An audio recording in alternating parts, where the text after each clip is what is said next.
नौजवान साथियों, दोस्तों, बंधुओं, माता बहनों एवं छोटे छोटे नन्हार मासूम बच्चों, साथियों, आज हम राष्ट्रमाता सावित्रीबाई फुले की जयंती के अवसर पर उन्हें स्मरण कर रहे हैं। आज हम राष्ट्रमाता सावित्रीबाई फुले को यहाँ रामपुर की धरती में ही नहीं, बल्कि कल जौरा में भी कार्यक्रम था, उससे पहले मुरैना में था, पूरे प्रदेश में था, देश के राज्य में था और विदेशों में भी राष्ट्रमाता सावित्रीबाई फुले की जयंती 3 जनवरी को मनाई गई और 3 के बाद लगातार पूरे जनवरी में राष्ट्रमाता सावित्रीबाई फुले की जयंती मनाई जाती है। साथियों, हम उनकी जयंती क्यों मनाते हैं ये आप हम सब लोगों को मालूम है कि जयंतियां उसी की मनाई जाती है जो सबके लिए काम करते हैं और अच्छे काम करते हैं, जिनकी वजह से उनके जीवन में बदलाव आता है और इंसानियत की जिंदगी जीते हैं। ऐसे काम करने वाले महापुरुषों की ही जयंतियां मनाई जाती है, न कि बिकने वाले और स्वार्थी और लालची नेताओं की कभी जयंतियां नहीं मनाई जाती हैं। राष्ट्रमाता सावित्रीबाई फुले और महामानव महात्मा ज्योतिबराव फुले की जयंती हम इसलिए मनाते हैं कि जब इस देश में अंग्रेजों की हुकूमत थी, उस देश में मनु का संविधान चलता था, भारत का संविधान नहीं था। ये तो 1950 में लागू हुआ, लेकिन महात्मा ज्योतिबा फुले 1827 में पैदा हुए और उस समय से ये मेरे साथियों उनका सिलसिला शुरू हुआ। मैं आपको बता देना चाहता हूं साथियों, राष्ट्रमाता सावित्रीबाई फुले और महात्मा ज्योतिबराव फुले ने जब ये देखा कि देश के दलितों, शोषितों, पीड़ितों, उपेक्षितों को ही नहीं बल्कि इस देश के ब्राह्मण, क्षत्रिय और वैश्यों की भी महिलाओं को पढ़ने का अधिकार नहीं था, ये उनके साथ अन्याय था, ये अपराध था। इसलिए राष्ट्रमाता के घरों में ज्यादातर महात्मा फुले, सावित्रीबाई फुले की तस्वीरें नहीं है। जब तक उनके घर में तस्वीरें जब पहुंच जाएंगे, वोट मांगने के लिए जब नेता जाएंगे तो देखेंगे कि ये महात्मा फुले और राष्ट्रमाता सावित्रीबाई फुले को मानने वाले लोग हैं।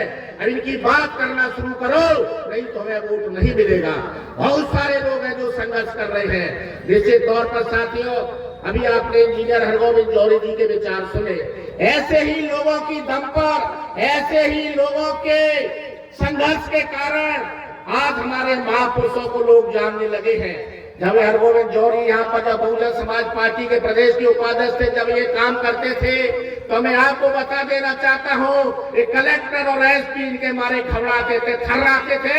हरगोविंद जौहरी का नाम सुन करके मेरे साथ उनको बुखार आ जाता था। ऐसे समय के वो संघर्ष के साथी है। सामान्य सीट से जिला पंचायत का चुनाव लड़े और वो जीते और जिला पंचायत के अध्यक्ष बने।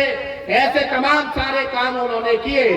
मेरे साथियों, जब हम थे, बहुत सारे भाजपा के लोग, उस समय के कांग्रेस के लोग भी वाले होते, लेकिन जिस स्थिति में आज से 40 साल पहले थे, उससे भी खराब स्थिति में आज ये पहुंच चुके हैं।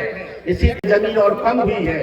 मैं आपको बता देना चाहता हूँ साथियों, भाई बाबू जनरल जी, निश्चित तौर पर जब देश में विधायकों की खरीद फरोख्त हो रही थे, 50-50, 40-40 करोड़ में विधायक जब बिक रहे थे, जनता ने उनको फिर एमएलए बनाया है। आज हमारे बीच में है भाई जनरल जी, इससे बड़ी संपत्ति और कोई दूसरी नहीं हो सकती है।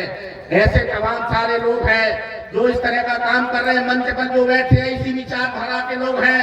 ये सब रात दिन इनको बड़ी चिंता है महापुरुषों की। मैं आपको बता देना चाहता हूँ मेरे साथियों, आज बड़ा संकट का दौर चल रहा है। आज भारत का संविधान खतरे में है, भारत का लोकतंत्र खतरे में है, इस देश की इंसानियत खतरे में है। ये भारतीय जनता पार्टी देश के संविधान को, लोकतंत्र को खत्म करना चाहती है। मैं आप लोगों से कह देना चाहता हूँ साथियों, हम तो आप लोगों के बीच में आते ही जाते रहते हैं। कई कार्यक्रम हमने आप लोगों के बीच में रखे हैं और बहुत सारी बातें हम आप लोगों के बीच में की है। आप लोगों को मैं धन्यवाद देना चाहूंगा कि आप लोगों ने मुझे वोट देकर 2018 में एमएलए बनाया। बदले में साथियों, मैं ज्यादा कुछ तो नहीं कर पाया। लेकिन पूरे हमें ज्यादा मौका नहीं मिला। हमारी सरकार केवल 12 महीने चले, 12 महीने 3 महीने चले गए लोकसभा के चुनाव में, फिर पंचायत चुनाव में चले गए, नगर पालिका के चुनाव में चले गए। हम केवल 8 महीने काम कर पाए। उसके बाद कोरोना लग गया।